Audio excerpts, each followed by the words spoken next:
बिस्मिल्लाहिर्रहमानिर्रहीम। अस्सलाम वालेकुम नाज़रीन, लाइव डॉक्टर शाहिद मसूद के साथ मैं हूं नाइला अली।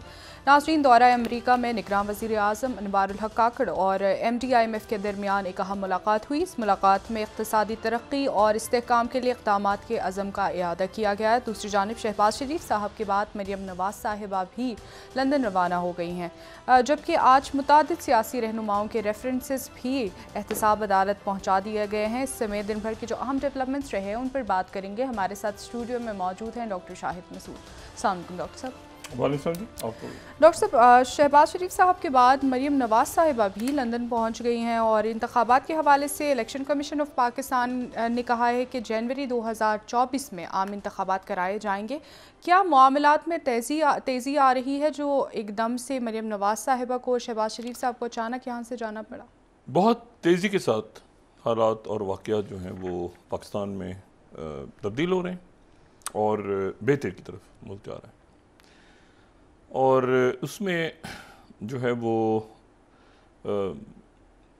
देखें, इसमें दो तीन बातें। पहली बात तो ये है कि जो मोहम्मद अली दुरानी साहब हैं जी, उनकी एक शख्सियत के साथ मुलाकातें हम देख रहे हैं, काफ़ी दिनों से वो मिल रहे हैं और दो तीन उनकी इमेजेस भी आई हैं उस शख्सियत के साथ। इन शख्सियत से मिल रहे हैं। वो जो शख्सियत हैं उनका मतलब हर एक दो दिन के बाद उनकी इमेजेस आती हैं। वो शख्सियत जो है वो फिर कैदी नंबर 804 से राब्ते में अटक जेल में। एक तो ये बात ठीक है, और किसी छुपते छुपाते राब्ते में नहीं है। मतलब एक ऐसा राब्ता जो कि जिसका इल्म है मखसूस लोगों को। मैंने नाम यहाँ किसी शख्स का नहीं लिया मोहम्मद अली दुरानी साहब के अलावा। जिन लोगों को पता होना चाहिए उनको पता है। पहली बात तो ये है। दूसरी बात यह है कि नवाज शरीफ साहब जो हैं वो ज़ाहिर है कि एक बड़े सियासी रहनुमा हैं, सियासी कायद हैं और 3 दफ़ा वो वज़ीर आज़म रहे हैं मुल्क के। समझते हैं मामलात को कि कैसे कब क्या हुआ और कैसे मामलात किस तरफ गए, कब और कैसे। और ये भी यकीनन वो देख रहे हैं कि नैब के मुकदमात जो हैं वो खुले हैं और वो खुल रहे हैं मुशर्रफ साहब के दौर से। मैंने ये बात पहले भी की और ये मेरा हर शख्स का प्रिंसिपल स्टांस होता है। मेरा प्रिंसिपल स्टांस ये रहा है कि ये 9 मई का जो वाक़यात हैं ये सबसे संगीन वाक़यात हैं। जी बिल्कुल। मतलब देखें,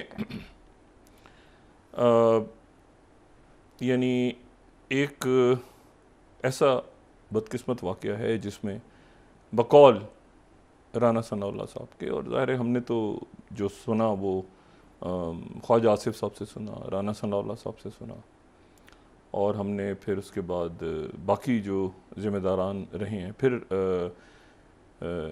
शहबाज शरीफ साहब ने भी बात की, सब ने बात की।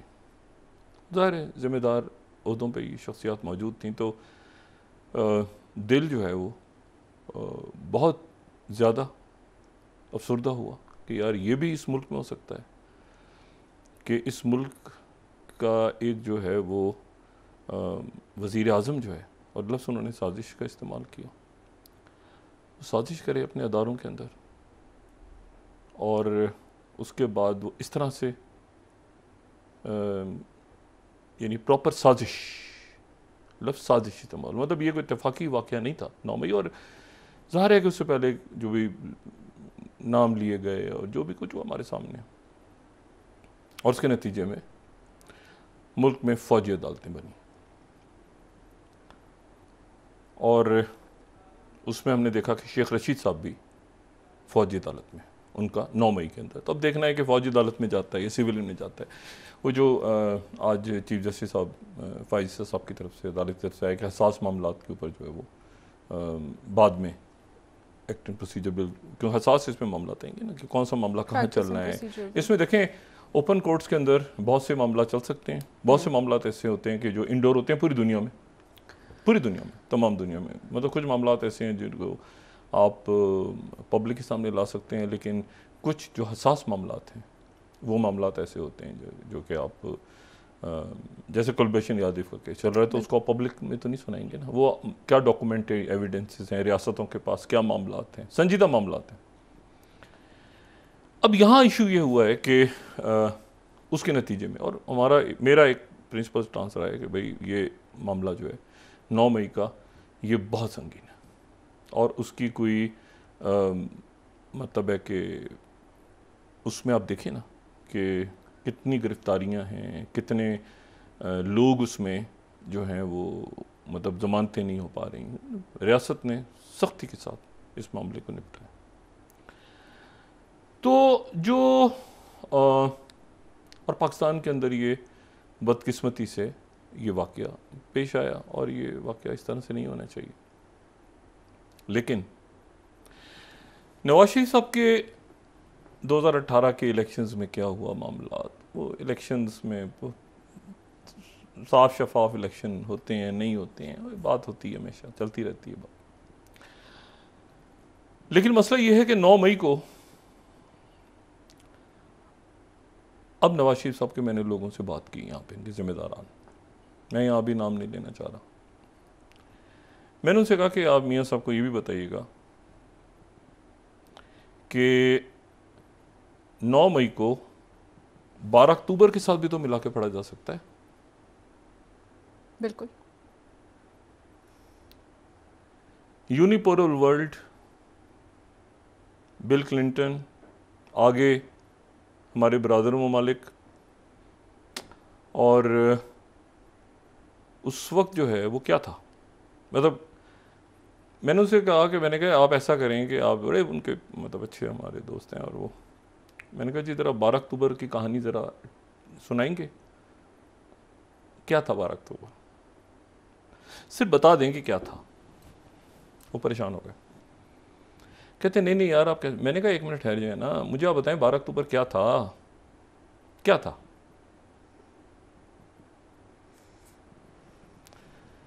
और उस पर ज़ाहिर है कि हालात और वाक़यात के अंदर एक मुख्तलिफ सिचुएशन है। अब आप सोचें ना कि इस आज के दौर में 12 अक्टूबर होता, तो आज की दुनिया में वहाँ पे जो कांग्रेसमैन बात कर रहे हैं और ये और वो सारा ख़त लिख रहे हैं, सारे हो रहा है, कंसर्न है दुनिया में। लेकिन मुझे बताएं कि उस वक्त 12 अक्टूबर के, और मुशर्रफ साहब की पर्सनैलिटी भी ज़रा डिफरेंट थी, लेकिन क्या था, मतलब मैं फ्राइडे टाइम्स में नजम सेठी साहब को पढ़ूँ, या मैं गद्दार कौन है पढ़ूँ, या सब पढ़ूँ सारा, तो क्या था। तो मतलब है कि अगर फौजी अदालतें मैंने कहा बनी है तो किसी एक पार्टी के लिए तो नहीं बनी ना, बेशक। तो अगर मुशर्रफ साहब के दौर से मामला शुरू हो रहे हैं तो उन्होंने कहा जी वो तो पार्डन कर दिया। मैं कहा नहीं, याद करें क्या हुआ था। उसमें यह था कि मुशर्रफ साहब ने कहा था कि वो पार्डन ख़त्म हो जाएगी अगर ये माहिदा, वो जब शहजादा मकरन और साद हरेरी से उसके बाद भी मेरी बात हुई, बड़े लेबनान में, ज़ाहिर है कि वो एक उनसे मुलाकात हुई, तो डिटेल गुफ्तगू भी है जो मैं यहाँ नहीं शेयर करना चाह रहा। लेकिन वो इशू ये है कि फ़ौजी अदालत नहीं थी उस वक्त, इंसदाद दहशतगर्दी था। तो वो जो है उस वक्त ज्यादती भी हुई होगी कुछ लोगों के साथ, घरों में अरेस्ट हुए थे, हाउस अरेस्ट किया था मुशर्रफ साहब ने, घरों पे कुछ दिन बाद रिहा हो गए थे, उसके बाद बाहर चले गए थे मियाँ साहब, उसके बाद फिर इलेक्शन हुए थे, उसमें हिस्सा लिया था, सारी पार्टी मियाँ साहब के साथ खड़ी रही थी,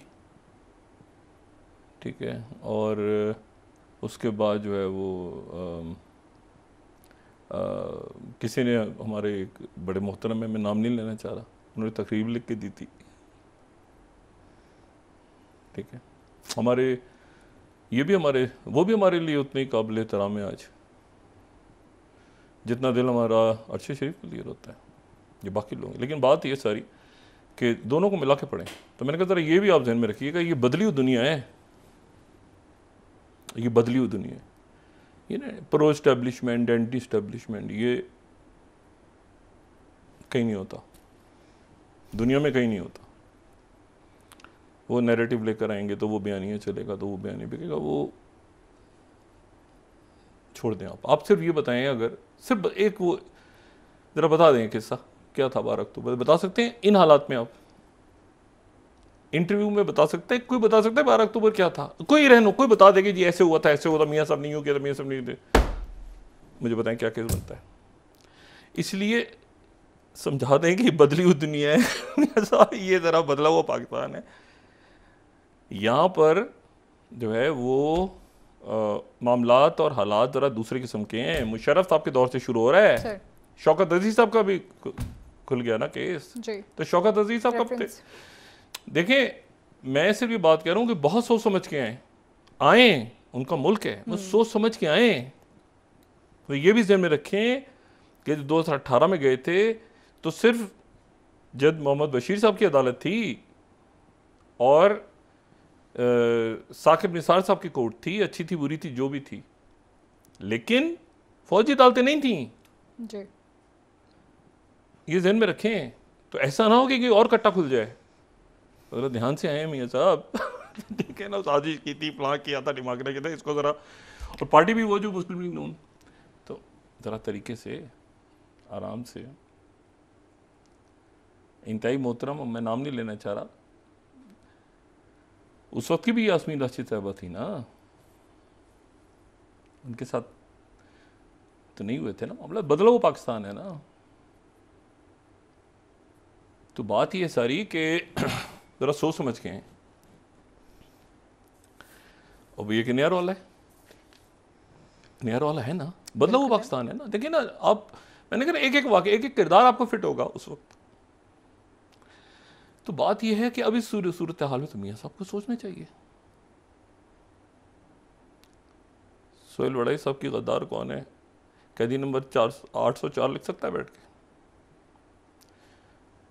तो मतलब है कि हुए हैं ना वाक़यात, अच्छे हुए हैं बुरे हुए हैं वो बात की बात है, लेकिन हुए हैं ना वाक़यात। तो इतना जो है ना वो पूरा मुल्क कंडेम कर रहा है, हम भी कंडेम कर रहे हैं, बिल्कुल कर रहे हैं, हम कर रहे हैं ये 9 मई को। लेकिन मसला ये कि आप लोग की ज़ुबान से ज़रा थोड़ा सा ज़रा ध्यान रखें मतलब आप तारीफ पर नजर, पीपल्स पार्टी का तो दूसरा हिसाब किताब है ना। पीपल्स पार्टी का तो करप्शन केसेस हैं, ये हैं वो है, सारे उसको छोड़ें। यहाँ किस्से में इतनी मुताबिकत मैंने आज तक नहीं देखी, यानी ऐसे मैंने तारीख को अपनी नज़रों के सामने इतने सालों में, हाँ हाँ मेरे इंटरव्यूज सारे मतलब है कि वो उस दौर के सारे जो है वो कोर कमांडर कराची जो थे उस्मानी साहब, उनका बाकी लोग सारे, और खुद मियाँ साहब, सारा हमारे सामने कोई इतने कोई हम कुछ हड़प्पा के दौर की बात तो कर नहीं रहे ना। मैं कहता ध्यान से, दुनिया बदल चुकी है, हालात और वाक़यात बदल चुके हैं, और रियासतें जो हैं वो अब बड़ा सख्त स्टांस ले रही हैं अपने मामलात को ठीक करने में। तो ये ध्यान में रखें, ये एंटी इस्टेब्लिशमेंट और प्रो इस्टेब्लिशमेंट, ये बीज तो वो काटा तो अभी गया है, वो बीज तो पहले बोया गया था ना, काटा तो अभी गया है 9 मई को। इसका बीज तो इस सोच का बहुत पहले से बोया गया हुआ था ना। तो बात यह है कि ये जहन में रखें। तो उन्होंने कहा अच्छा, मैंने कहा कट्टा खुल सकता है, कुछ भी हो सकता है ना, कुछ हो सकता था कि ये होगा 9 मई, नहीं। तो बात यह है कि ये सारी चीज़ें हैं, ये हमारी तारीख के अच्छे या बुरे वाक़यात हैं सारे जो सामने हैं, और वो उनमें इस कदर मुमासलत है, ख़तरनाक किस्म की मुमासलत है। मतलब या तो होना कि नहीं वो आपको प्रॉपर ये किरदार उधर, ये था, ये इधर था, इसने यूँ किया, इसने ऐसे किया, आपको वो सारे मतलब अजीब सा। मैं बाज़ दफ़ा बड़ा हैरान होता हूँ। तो मियाँ साहब को यकीनन सोच समझ के आएंगे, उनकी कानूनी टीम जो है वो उनको करप्शन के मुकदमात अलग हैं, ये जो अभी केपी में खुलेंगे परवेज़ खटक साहब के और मालम जब्बा, ये सारे जो केसेस हैं, और उसके बाद जो है वो खुलेंगे उसमें और भी केसेस खुलेंगे बहुत सारे। ट्रक आ गए, ट्रक आ गए, वो ट्रक के ट्रक आ गए, देखे ना। तो बात ये है कि ये तो कई तरफ जा सकता है ना मामला, ठीक है। तो ये, और उस वक्त याद रखें कि वो पार्डन ख़त्म कर दिया था मुशर्रफ साहब ने, पार्डन हुआ था, वो उसका ताल्लुक नहीं था, वो ताल्लुक अलग था, उसको भी खामोश वो, लेकिन पेपर में तो पार्डन ख़त्म हो गया था, उनका जो पार्डन था कि वो मामलात और वो ख़त्म हो गया था। लेकिन ये कि उस वक्त जाहिर है कि दुनिया किसी और सिचुएशन में थी, हालात और वाक़यात ऐसे थे कि तो मतलब ये है कि ये अब देखें मामला कहाँ जाते हैं। बहरहाल तो ये बात भी एक चल रही है, ये बात भी कहीं डिस्कस हो रही है और इसको भी उनकी कानूनी टीम को चाहिए ध्यान में रखें। दूसरी बात जो है वो ये है कि अब देखेंगे एहतसाब तेजी के साथ। आज इलेक्शन कमीशन ने जनवरी का आखिर कहे तारीख दे देते तो जरा जहन आखिरी हफ्ता, आखिरी हफ्ता वो मेरे ख्याल से ऊपर नीचे कर लेंगे। और अभी मैं मुर्तज़ा सोलंकी साहब को सुन रहा था, वो कह रहे थे कि जो है वो मतलब कुछ लोगों का ख्याल था, उन्होंने वजाहत वगैरह की, वो ठीक है अपनी जगह बिल्कुल सही बात कर रहे हैं। लेकिन यह है कि ये जो तेज़ी से तब्दील होती सूरत हाल है, इसको इसके तमाम पहलुओं को मियां नवाज शरीफ साहब को और उनकी पार्टी को सामने रखना होगा, जहन में रखना होगा, ठीक है, कि मतलब है कि देखना होगा सारे मामलों को। तो इशू ये सारा कि वो देखें, ये जो मैं कह रहा हूँ ना कि दुनिया बदल रही है, बहुत ज़्यादा, बहुत तब्दील हो गई। यानी आप ये देखें कि मैं हैरान हूँ इस बात पे। अब यकीन करें कि मुझे इस पे ये कोई ब्लेम गेम नहीं हो रहा यहाँ पे बैठ के, लेकिन मैं हैरान हूँ कि भारत जो है हमारा पड़ोसी मुल्क, ताल्लुकात अच्छे रहे, जंगें हुई, ये हुआ सारा, उनका एक बड़ा सॉफ्ट इमेज आता था दुनिया में, और सॉफ्ट इमेज आता था। मतलब आज भी मुझसे कोई कहे, मैं हमेशा कहता रहा हूँ कि यार कैसे पॉसिबल है। हम तो बड़ा कई दफ़ा सोचते हैं कि वो क्या बात है किशोर कुमार की, क्या गाने हैं लता जी के। हम तो कहते हैं क्रिकेट मैच होता है उनके, आज भी वहाँ से जो लोग आते हैं पाकिस्तान तो कहते हैं जाके, हाँ हाँ जावेद अख्तर साहब हों या बाकी जो भी आता है वहाँ से, वो यहाँ से मोहब्बतें लेके जाता है। उनकी सॉफ्ट इमेज पूरी दुनिया में। अच्छा, एक तो ये था ना कि चलें सोवियत यूनियन, अमेरिका, वो जो कोल्ड वॉर, उससे हटके कॉल्ड एक सॉफ्ट इमेज था ना पूरी दुनिया में। अब जनाब ये घुस के मारेंगे, वो इधर तो होना क्या था, वो उधर कनाडा में घुस के मारेंगे। देखें ना, बाज दफ़ा जो, अच्छा देखें, पाकिस्तान गलतियां हमने बहुत की। आप ज़रा फॉरेन पॉलिसी देखें ना, गलतियां हमने बहुत की, दहशतगर्दी, जंग, इधर उधर सारा कुछ हुआ। पाकिस्तान से उसामा बिन लादेन, उस वक्त हमारे जो जरदारी साहब की हुकूमत थी, गिलानी साहब वज़ीर आज़म थे और कियानी साहब थे और पाशा साहब थे, ये लोग थे सारे। तो पाकिस्तान ने स्टांस लिया कि हमें नहीं पता था। दुनिया में एक मुल्क बता दें जिसने पाकिस्तान के इस स्टांस के खिलाफ बात की हो, यानी पाकिस्तान को नहीं पता था, ठीक है। हमने रियासती सतह पे ना किसी ने इल्ज़ाम लगाया पाकिस्तान पे, उसके बाद ना कोई बात हुई। हम पाकिस्तान ने कहा, ठीक है, लेकिन हमारी बात जो है वो रियासती सतह पे बिल्कुल भी नहीं जी। बाकी आर्टिकल छप रहे हैं या आगे पीछे, वो तो छोड़ दें आप, वो तो आप रहने दें, वो भी अब ख़त्म हो गए हैं। उसके बाद ये जो अफगानिस्तान का, हमने तो कभी तालिबान को सपोर्ट नहीं किया।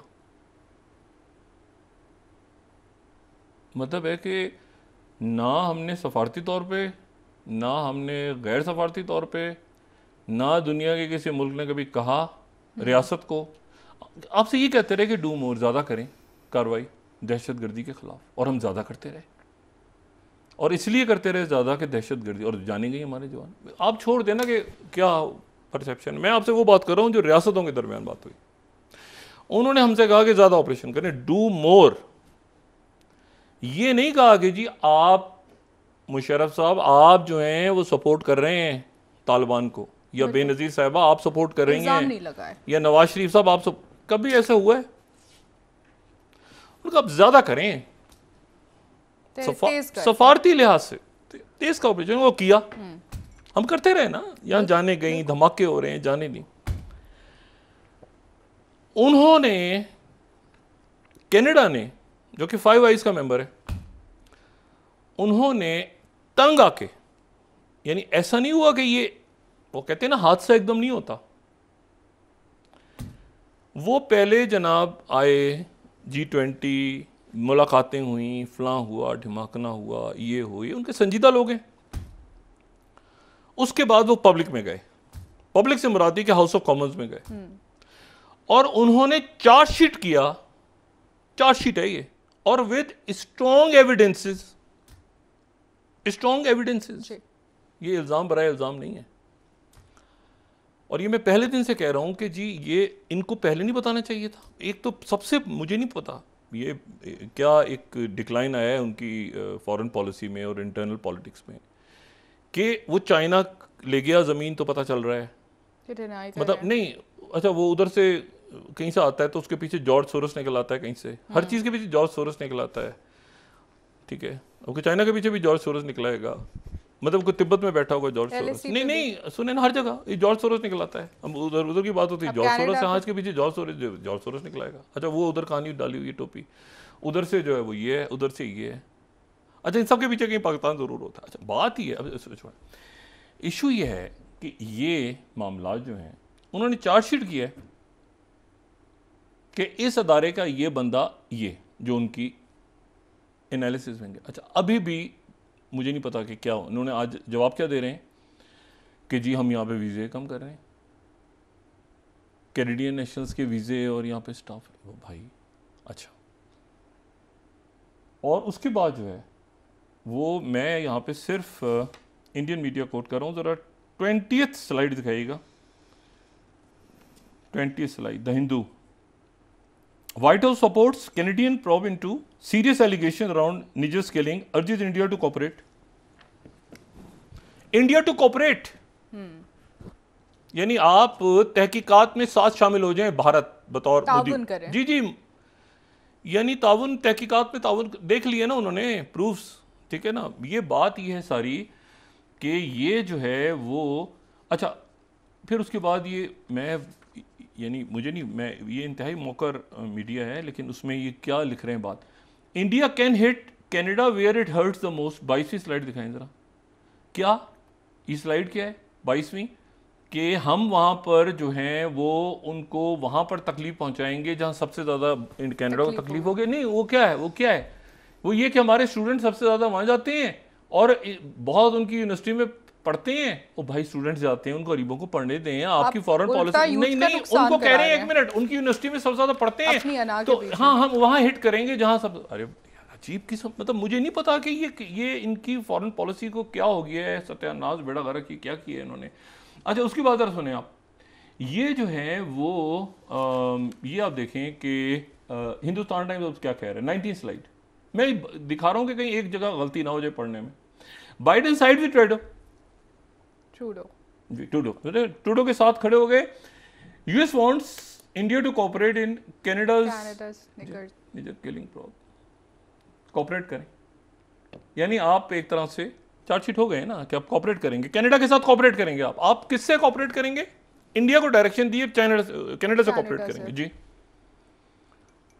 अच्छा उसके बाद जो है वो Indian express 18 slide, US lend support to Canada call for India's cooperation in probe.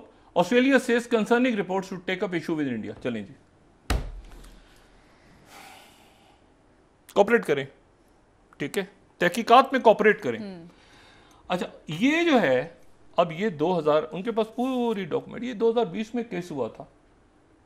ये 17वीं स्लाइड अगर हम दिखाएं, ये एक सिटीजनशिप एंड इमिग्रेशन का उनकी कोर्ट का एक, अब पेपर्स आने शुरू हो गए हैं सामने मुख्तलिफ, और ये उनके मीडिया के सामने भी लग गई हैं रिपोर्ट्स, और ये सारे, ये एक कोर्ट का केस हुआ था और इस कोर्ट के वर्डिक्ट को अगर आप देखें, इसमें ए और बी एक सिटीजन है, मतलब एक वर्डिक्ट है कोर्ट, ठीक है, वो नाम नहीं यहाँ पे कह रहे।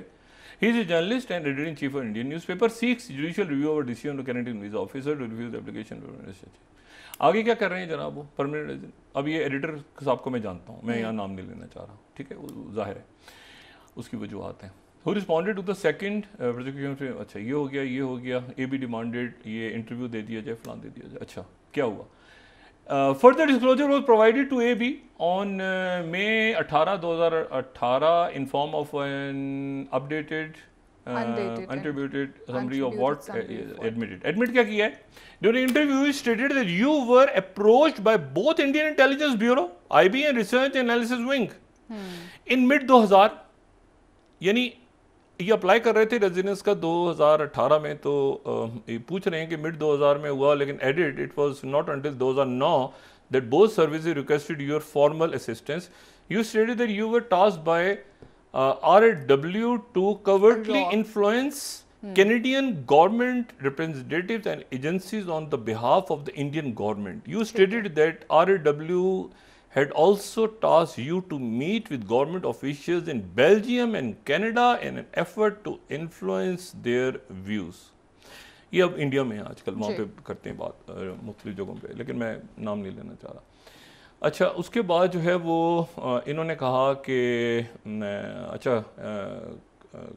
जब एडमिट कर लिया उन्होंने मौसूफ ने कि इनको सपोर्टिंग इश्यूज में किया, ये कॉकस के इलाकों तक आ गए थे। अच्छा, guidance from RAW included that you were to provide financial assistance, you stated you were tasked to convince politician funding from Canada was being sent to Pakistan to support terrorism. अच्छा जी, आप देखें तो सही तरह, you were tasked to convince politicians that funding from Canada was being sent to Pakistan to support terrorism. ये ऊपर case का number लिखा हुआ है मैंने, मैं यहाँ पे A और B का नाम भी ले सकता हूँ, लेकिन मैं जाहिर है कि वो जो हमारी मीडिया की अपनी चीज़ होती है। At the interview in 2015 as per summary the applicant, यानी कनाडा से पाकिस्तान में टेररिज्म के लिए आपने जी पैसा भेजा जाए पाकिस्तान में। अब मुझे बताएं कि इसके ऊपर क्या पाकिस्तान की पार्टी बनता है कि नहीं बनता? मैं छोड़ रहा हूँ, रियासत पाकिस्तान पे छोड़ रहा हूँ, लेकिन मुझे बताएं कि इसमें ये क्या था, ठीक है? और पाकिस्तान में उन मीडिया की शख्सियत वो टीवी पे आते हैं और बात करते हैं रोज़, और मैं उनके आइडेंटिटी शो नहीं कर रहा, लेकिन उनको टास्क दिया वहां पे इमिग्रेशन उड़ाते हुए कि तुमने यहां पर पैसे दिए, लेकिन तुमने कहा कि पाकिस्तान में टेररिज्म कनाडा से करवाओ। केस नंबर टीवी पे दिखा दिया मैंने, ठीक है? ये नहीं थे साहब, इससे पहले के साहब जो थे उस वक्त, ये 2016 का केस है, ये बाद में आए थे, ये वहां पे ये तो जिनको भी हटाया गया, ये मैं 2016 कोट कर रहा हूं, ये मिड 2000।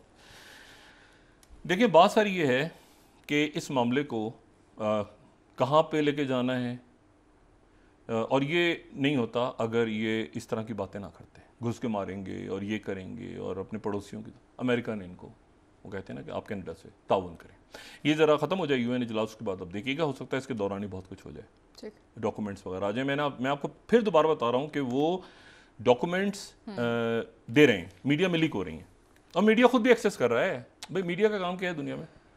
अगर वही डॉक्यूमेंट्स भी ना पकड़ पाए जो कनाडा की इंटेलिजेंस ने शेयर किए हैं अमेरिकन के साथ, और अमेरिकन ने शेयर किए हैं, और उन्होंने फ्रांस से डिस्कस किए हैं और ऑस्ट्रेलिया से डिस्कस किए हैं, और अगर ये भी, और पाकिस्तान का जिक्र आ रहा है, अच्छा ये पाकिस्तान में टेररिज्म कनाडा से करवा रहे थे, मैं हैरान हूँ उस बात पे। बड़े इंकशाफात जी जी, अच्छा सुने, अच्छा मैं सुने, बात सारी ये है कि ये एक बदलती दुनिया है। कभी वॉर ऑन टेरर के दौरान कभी बड़ा सफर किया पाकिस्तान, बहुत सफर किया, कहते थे डू मोर, चार्जशीट नहीं किया, कभी कहा ही नहीं उन्होंने कि आप ये थोड़ी का पाकिस्तान सपोर्ट कर रहे हैं, नहीं नहीं, उन्होंने कहा कि भाई आप ज्यादा करें, ड्रोन अटैक्स हुए या किसी गवर्नमेंट के अदारे के ऑफिसर को अब वो जो बंदा है उसकी ऑडियो है उनके पास कि वो किसे डायरेक्शन ले रहा है, कनाडा जी जी,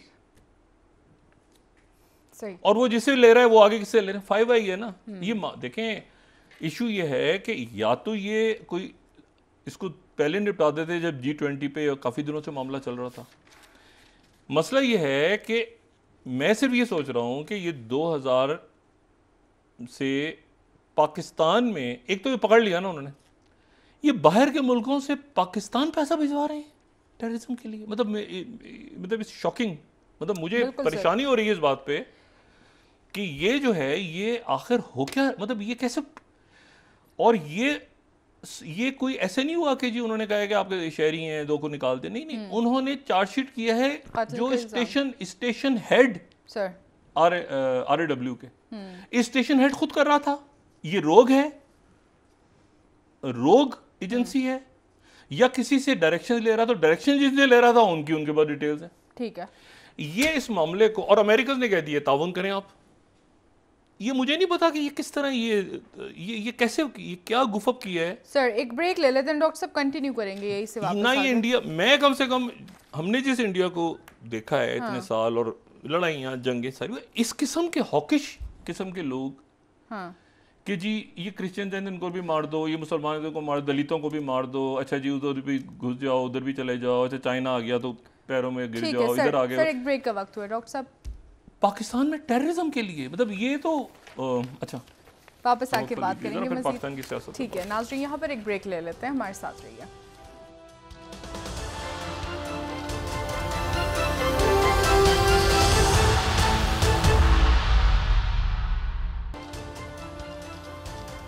वेलकम बैक नाज़रीन। जी डॉक्टर साहब बात कर रहे थे आप, सऊदी अरब की जानिब से कहा गया है कि इजराइल के साथ मुज़ाकरात चल रहे हैं। देखिए मैं इस पे पहले बात तो वो वाज़ेह करूँ कि वो जो मैंने बात की मुस्लिम लीग उनकी सीनियर शख्सियत से, वो भी पाकिस्तान और लंदन के दरमियान आ जा रहे हैं। अच्छा। लेकिन ये वो चूँकि बहुत सी शख्सियात उधर जाके कोई बात करते हैं, इधर कुछ करते हैं, तो मैं इसलिए यहाँ पे ऑन रिकॉर्ड भी बात कर रहा हूँ कि वो परेशान हो गए थे इस बात पे। उन्होंने कहा यार ये तो बड़ी अजीब सी, मैंने कहा जी बदलाव को पाकिस्तान है, तो यहाँ मुशर्रफ साहब जो है वो अब नहीं है दुनिया में, लेकिन ये कि एक बदलाव पाकिस्तान है, इस पाकिस्तान को ज़रा संभल के आइएगा। तो मतलब यहाँ पर ये बात उठ सकती है पाकिस्तान में। दूसरी बात जो है वो ये है कि जो मैं ये कोई तनकीद बराए तनकीद नहीं हो रही, जो ये मैंने आपसे कहा ना कि इंडिया के ऊपर भी मैं जो बात कर रहा हूँ, मैं हैरत का इजहार कर रहा हूँ कि ये क्या क्या किया है इतने सालों में मोदी सरकार ने। दूसरी बात आप ये देखें कि निगोर्नो काराबाख, अच्छा निगोर्नो काराबाख के अंदर जो है वो क्यों, क्या इशू क्या है? इशू ये है कि पाकिस्तान ने हमेशा, आज़रबाईजान हमारा बरादर मुल्क है और हमने आर्मीनिया को एक्सेप्ट नहीं किया, ठीक है। और आर्मीनिया को सबसे पहले जिस मुल्क ने दुनिया में तस्लीम किया वो था इंडिया जी। 1991 में जब ये टूटा है सोवियत यूनियन, तो सबसे पहले आर्मीनिया को तस्लीम किया इंडिया ने, और पाकिस्तान ने आर्मीनिया को तस्लीम नहीं किया। अब जनाब आर्मीनिया में क्या हुआ है, ठीक है, रॉयटर्स, आर्मीनियन प्रोटेस्टर्स, तेजी के साथ वेस्टर्न मीडिया कोई बात नहीं करता, पढ़ता जाता हूं, समझ लेंगे क्या हो गया वहां। Reuters, Armenian protesters demand Pashinyan ouster after Karabakh surrender. मैं कह रहा हूं सरेंडर, ये सरेंडर हुआ है, ये लफ्ज राइटर्स का है, ठीक है। Time magazine, Azerbaijan ends fighting in disputed region as Armenia concedes. Time magazine, US keep failing Armenians in Nagorno Karabakh. Reuters, Nagorno Karabakh Armenians see guarantees before handing weapons to Azerbaijan. वहां पर Russia यकीनी बना रहा है इस बात को कि कोई कत्लेआम वगैरह ना हो, ठीक है, जो लोग हैं वो हथियार डालें और सेफ पैसेज मिल जाए। Financial Times, Armenian forces in Nagorno Karabakh agree to disband in Russia brokered cease fire. France 24, surrender है, ज़हन में रखें, surrender, disband. Azerbaijan holds talk with Armenian separatist after Karabakh victory, ठीक है। अब जनाब देखें दूसरी तरफ, मैं ये क्यों कह रहा हूं कि ये मामला भी बड़ा अजीब सा है, उसको भी आप देख लें। बाहर के मीडिया को कोट करते हैं और इंडियन मीडिया कोट, आज़रबाईजान का media, Azer News, 7 slide, India's war mongering in South Caucasus is wake up call for Azerbaijan, Turkey and Pakistan. India Armenia के साथ था, ठीक है, ठीक है। टाइम्स नाउ, ये 23 अगस्त पिछले महीने, New Delhi geopolitics gives nightmare to Pakistan, Turkey and Azeri axis as India Iran Armenia come closer. उन्हीं का मीडिया कोट कर रहा हूं, उन्हीं का मीडिया कोट कर रहा हूं कि ये जो साउथ नॉर्थ साउथ पता नहीं क्या था कॉरिडोर, इससे वेपन जा रहे थे। Armenia reaffirm support for India over its territorial dispute with Pakistan. ये American media, Radio Free Europe, ठीक है।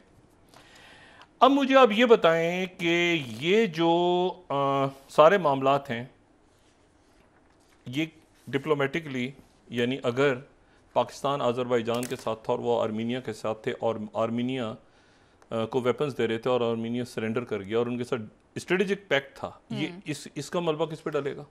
बिल्कुल एक महाज हो ना, तो मैं कहूँगी जी इस महाज के ऊपर G20 कोई एक पाइपलाइन बन रही है, कोई ट्रांसफर टेक्नोलॉजी ट्रांसफर इन हालात में।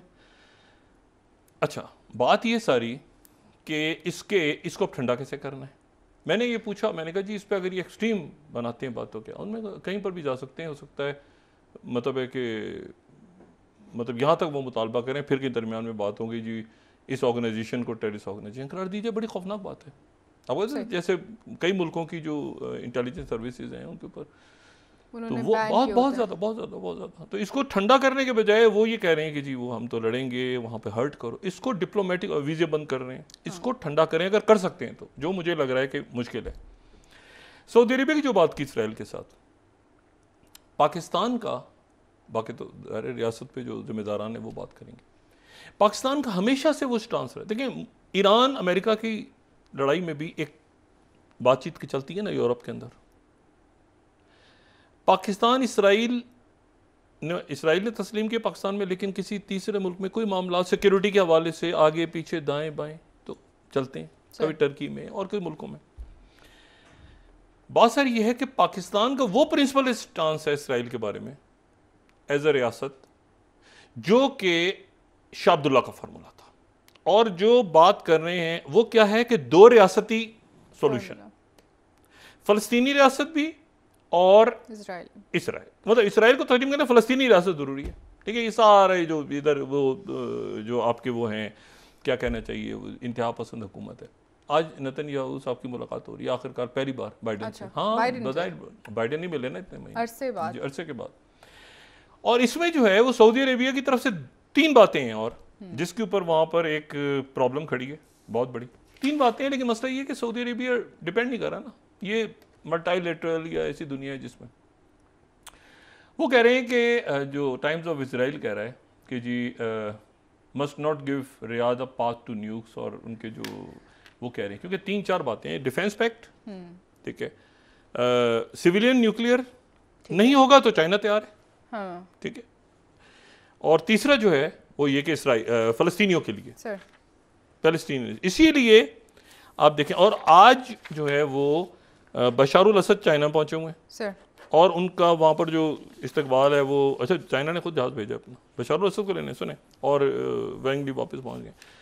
तो अब ये 3 कंडीशंस जो हैं इनके साथ एक फैसला होगा, और पाकिस्तान भी वही बात करता है जो बात तुर्की करता है, जो बात सऊदी अरेबिया करता है, जो बात OIC की तरफ से है, जो बात एक पाकिस्तान एक सब मुल्कों के साथ चलता है कि भाई फलस्तीनी मामले पे कोई कॉम्प्रोमाइज नहीं है, जैसे कश्मीर पे कोई कॉम्प्रोमाइज नहीं है। स्टांस है, मुल्कों का स्टांस होता है ना, फलस्तीन पे कॉम्प्रोमाइज नहीं है। और मतलब हम इंडिया को तस्लीम करते हैं ना, लेकिन इंडिया तो कश्मीर तस्लीम वो भी हमें करते हैं, हमारे सफारतकार उधर हैं, उनके इधर मानते हैं ना, लेकिन कश्मीर का जो मामला अपनी जगह है। इशू ये है कि इसी तरह से जो है वो फलस्तीन का मसला हल होना ज़रूरी है, और ये 2 नेशन सॉल्यूशन जो है ये किंग अब्दुल्ला के दौर में आया था, पाकिस्तान उसको फॉलो करता है, सऊदी अरेबिया भी वही बात कर रहा है, बाकी लोग भी वही बात कर रहे हैं। तो ये मामला, लेकिन अब कहाँ जाते हैं, किस तरफ जाते हैं, क्या वो आगे वही कह रहे हैं कि जी अगर एक मुल्क के साथ हम सिविलियन न्यूक्लियर करेंगे तो ईरान के साथ भी करना पड़ेगा, उधर भी करना पड़ेगा, फिर बाकी मुल्कों के साथ भी करना पड़ेगा, तो एक प्रॉब्लम ये है। लेकिन दूसरी तरफ चाइना तैयार है, चाइना तो अब ग्रीन एनर्जी, अब तो न्यूक्लियर आप मतलब आपको ज़रूरत है तेल और कोयले से हटके भी, तो सऊदी अरेबिया कह रहा है कि हम जा रहे हैं भाई। उनके यहाँ तो ये क्लाइमेट वगैरह की बहुत डिस्कस हो रहा है सऊदी अरेबिया में, बड़ी कॉन्फ्रेंस हो रही है UAE में, सऊदी अरेबिया। वो कह रहे हैं हमें सिविल न्यूक्लियर प्लांट चाहिए, चाइना तैयार है लगाने के लिए। तो ये बदली हुई दुनिया है, मुल्क इसमें खुल के बात करें। मुल्क जो है ना, रियासतें जो हैं वो 2-3 लोगों से, 4 लोगों से, 10 लोगों से, 50, 100, 200 लोगों से ये रकमाल नहीं बन रही। तो मेरा ख्याल है कि पाकिस्तान भी जो है अब एक ऐसी जगह पे है कि फैसला कुन, चूँकि फैसले हो रहे हैं, सख्त फैसले दुनिया कर रही है ना, सख्त फैसले। देखिए ना, मुझे आप बताएं ना कि इसमें यानी मैं इसको सुन के हैरान हो रहा हूँ कि ये तसव्वुर भी नहीं हो सकता कि कनाडा से वो पैसे वॉर ऑन टेरर के दिनों में, अब ये कितने कामयाब हो गए होंगे, कितने लोग पकड़े गए हैं। हाँ, आप जरा सोचिए। बहुत शुक्रिया डॉक्टर साहब प्रोग्राम को, यानी यहाँ डायरेक्ट नहीं भेजे, थ्रू कनाडा, उस बंदा एडमिट कर रहा है जो उनके अखबार के रेटिंग। सर इसकी डेवलपमेंट पर इंशाल्लाह आइंदा आने वाले दिनों में भी डिस्कस करेंगे नाज़रीन। कल इंशाल्लाह दोबारा आपसे मुलाकात इसको ये होगी। डिप्लोमेटिकली मुझे नहीं पता जयशंकर और अजीत देवल और ये बाकी किस तरह मोदी सरकार कैसे डील कर रही है, मगर इसको अपने लोगों, बड़े अच्छे पुरअमन लोग हैं इंडिया के, बड़े डायस्पोरा है पूरी दुनिया में। सर बहुत शुक्रिया। उनके अंदर भी, इंडिया में भी बड़े अच्छे लोग हैं, ये कहाँ डाल दिए मुसीबत में। बहुत शुक्रिया नाज़रीन। कल इंशाल्लाह दोबारा आपसे मुलाकात होगी। मुझे इजाज़त दीजिए। अल्लाह हाफ़िज़ जी। अपना दोस्तों रिश्तेदारों को दुआ के लोगों का सब ख्याल रखिएगा। अल्लाह हाफ़िज़।